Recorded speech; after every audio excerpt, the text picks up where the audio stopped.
How do you make a message stick? The answer comes down to learning styles, but probably not the ones you've been taught.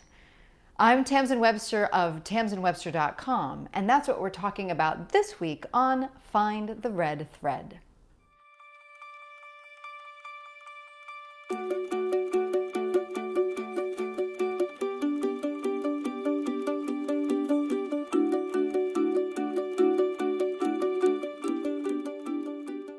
It makes sense that after you've put so much work into your red thread, you want to make sure that the message that comes out from it sticks.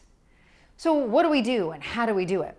One of the first things we have to get past is the fact that we tend to rely on our own preferences when it comes to what we use to illustrate or provide evidence for our ideas. If we like stories, we tell stories. If we like research and data, we use a lot of research and data. And so we want to make sure that there's a mixture of what we put out there. But there's in fact a deeper problem with defaulting to our own styles. And it comes down to how people learn. Now, you may have been told that there are 4 learning styles: visual, auditory, reading, and kinesthetic, where people touch and move things.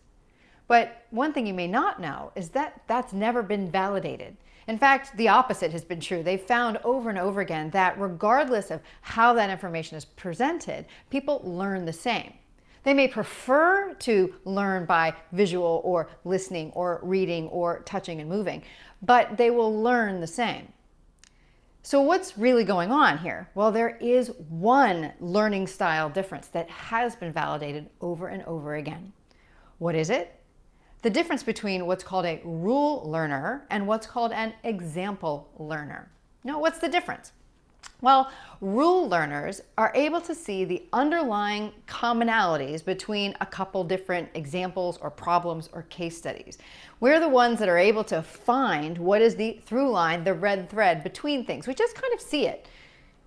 The other is example learners. Example learners are people who learn by seeing something repeated over and over again. And they associate those things, we associate those things with stories and case studies and things like that. But what we do is we focus on the stories. Now, here's an important thing for you to understand if you're a communicator and you're trying to get your message to stick. About 75% of the population are example learners, that they don't see the underlying concept behind a whole bunch of stories that you tell, or a whole bunch of quotes, or a whole bunch of exercises, or a whole bunch of data. So what does that mean? At the highest level, it means that we need to make sure that we support our biggest concepts in ways that both rule learners and example learners can get what they need. So what does that mean? Well, it means that for your most important concepts, the concepts in your red thread, just as a hint, you want to make sure that you have a rule for every example and an example for every rule. What do I mean by that? Well, it means that whenever you tell a story, you want to make sure that you tell people what is the meaning of that story, for example. If you are somebody who really loves to default to rules and you like a lot of concepts, make sure that for every important rule you put out there that you give people examples and stories so they can see how it comes to life. Now, you might have a question in your mind, well, how does this actually solve the problem of people learning differently? And here's where a really important piece of information comes into play, and it's this. Once example learners are taught to see the rule in those examples, they become just as good as rule learners at seeing that rule in other things.